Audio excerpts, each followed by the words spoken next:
Salut à tous, j'espère que vous allez bien, bienvenue sur le monde de Lumpy. On se retrouve aujourd'hui pour une review du set Funwall, la tour de guet que vous attendez depuis quand même plusieurs semaines. Je sais, j'ai fait mon feignant, j'ai pris quelques jours tranquilles.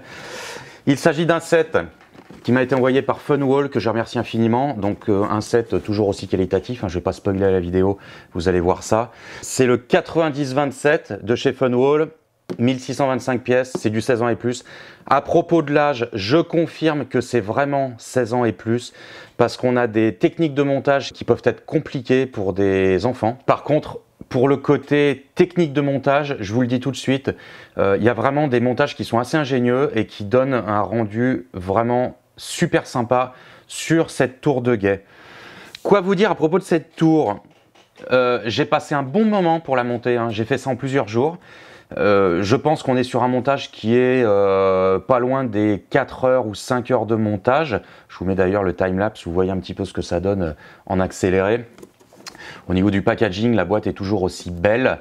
On est vraiment sur une qualité de packaging avec un print et une qualité de matériaux très doux. Et pourquoi je vous parle du packaging? C'est que c'est quelque chose à laquelle je prête vraiment attention parce que je trouve qu'il y a des marques qui peuvent être très qualitative et en termes de contenu, mais le contenant laisse un petit peu à désirer.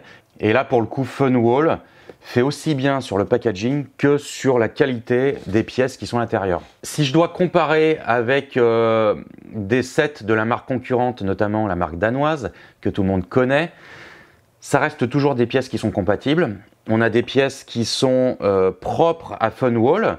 Donc ça, c'est quand même assez sympa. Ça permet des techniques de montage peut-être un peu plus poussées sur certains aspects.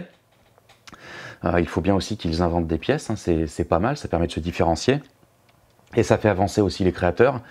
Je vais mettre peut-être une petite réserve sur la complexité pour monter l'arbre. L'arbre, les feuilles, les fleurs. C'est vraiment minutieux. Et ça a tendance, à chaque fois qu'on monte une pièce et que plus l'arbre va grossir, il faut vraiment pas faire d'écart avec le doigt parce que ça a tendance à se démonter. Ça, c'est le petit bémol sur ce montage. Après, une fois que c'est en place, il n'y a pas de souci. Mais comme chez la marque concurrente, il y a des pièces qui peuvent être un petit peu compliquées à assembler pour qu'elles tiennent vraiment.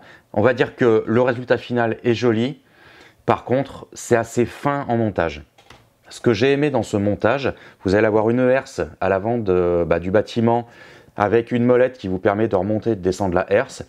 Mais l'arrière du bâtiment n'est pas oublié parce que vous avez une espèce de petit pont-levis sur l'arrière qui fonctionne de la même manière avec des chaînes et vous pouvez monter et descendre ce pont-levis. Ça, j'ai vraiment adoré parce que très souvent, chez la marque concurrente danoise, vous avez l'arrière des bâtiments qui est un petit peu laissé de côté et là j'ai aimé ce set Funwall pour l'aspect arrière des bâtiments qui n'est pas forcément oublié.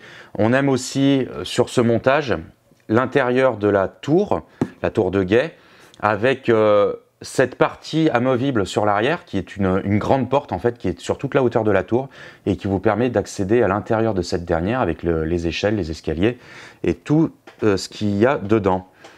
J'ai bien aimé aussi le montage assez minutieux de l'arbalète qui est sur cette petite tour aussi.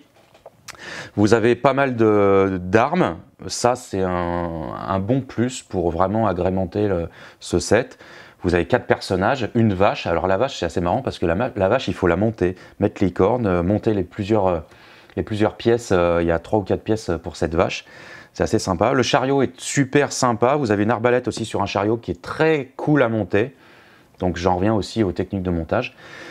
L'avantage de ce set, c'est comme d'habitude, vous avez le kit LED qui est intégré. En bas de la tour, vous avez 2 LED qui vont clignoter pour simuler des flambeaux.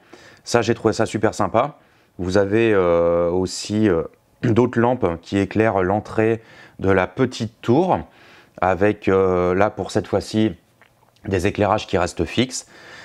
C'est un set qui est vraiment très bien éclairé. Pour ma part, je rencontre un problème d'alimentation des LED. Le boîtier pile qui est fourni avec le set J'ai le même problème avec le newsstand, la vidéo précédente. Je suis obligé d'alimenter ça avec une batterie externe que je branche en USB qui a l'air d'envoyer assez de tension et qui permet justement d'éclairer les LED. Par contre, si je mets les 3 piles qui sont préconisées, donc 3 piles AAA dans le boîtier pile, si j'allume le boîtier pile, les LED ne s'allument pas. Et ça, je ne comprends pas. J'ai le même problème avec le stand de journaux que j'avais monté il y a quelques semaines. Et ça ne fonctionne pas. Donc ça, je ne sais pas si ça vient du boîtier pile ou si ça vient de la tension des piles que je mets dedans qui est peut-être pas assez élevée, qui pourtant sont des piles 1,5 V AAA. Et là, je ne comprends pas. Bon, écoutez, ça fonctionne avec une batterie externe. Moi, ce que je vais préconiser sur ces choses-là, c'est l'avantage, c'est que vous avez et un boîtier pile et un câble USB. Je vais préconiser d'alimenter ça avec une alimentation extérieure. Vous mettez votre prise USB soit sur une batterie extérieure de type powerbank, soit vous mettez ça sur une multiprise USB avec une alimentation sur secteur avec un transfo de smartphone par exemple. Pour ma part, je suis agréablement surpris encore une fois de la qualité des pièces de ce set. Je trouve qu'on y passe quand même beaucoup de temps au montage.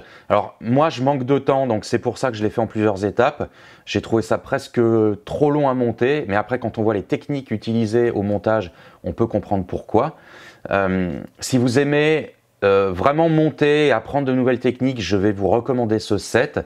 Si vous voulez un set un petit peu plus, on va dire un peu moins complexe, je vous dirais plus de vous rabattre sur des sets peut-être un peu moins complexes de la gamme. Mais par contre, c'est clair qu'une fois monté, bon ben, il n'y a pas photo, il est vraiment magnifique. Les personnages, comme d'habitude, c'est des personnages qui restent debout, ils ne sont pas faits pour être assis. Ils sont mignons, c'est juste fait pour enjoliver cette tour de guet, hein. C'est pas plus que ça, ces petits personnages. Au niveau du prix, on est aux alentours de 100-110 euros. Vous prenez la marque concurrente que tout le monde connaît, je pense que c'est un set qui vaudrait bien dans les 170-180 euros, donc on est quasiment moitié prix. Et sincèrement, ça vaut vraiment le coup. Voilà, je remercie Funwall d'avoir sponsorisé cette vidéo. C'est vraiment super sympa de leur part de me faire confiance à chaque fois. Eh bien écoutez, merci d'avoir suivi cette vidéo. J'espère qu'elle vous aura plu. Vous allez me dire en commentaire d'ailleurs ce que vous pensez de ce set. Je vous mets quelques images et vous me direz si vous voulez en voir plus, peut-être d'autres sets ou peut-être pourquoi pas des tests de kit LED ou autre chose comme ça. Merci à tous, à très vite sur le monde de Lumpy. La bise tout le monde, tchuss.